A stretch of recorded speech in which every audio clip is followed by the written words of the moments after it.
నమస్తే. నేను సనపర నాగచంద్రుడు, సీనియర్ న్యాయవాది.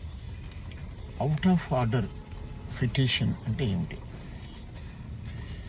మిత్రులారా, సాధారణంగా కోర్టు కార్యకలాపాలన్నీ ఒక వరుస క్రమంలో జరుగుతాయి.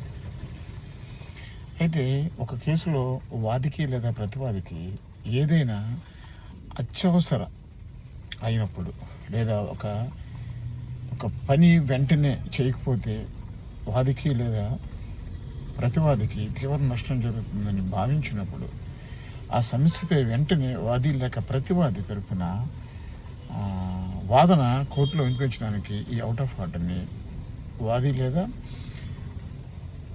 ప్రతివాది లాయరు కేసు ఫైలు చేస్తారు. అత్యవసరంగా సివిల్ కేసు ఫైల్ చేయవలసి వచ్చినప్పుడు లేదా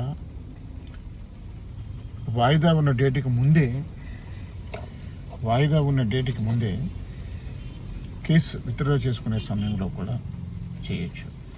అదేవిధంగా ప్రాపర్టీ మీద లావాదేవీలు చేయడానికి ప్రయత్నిస్తున్నప్పుడు దాని మీద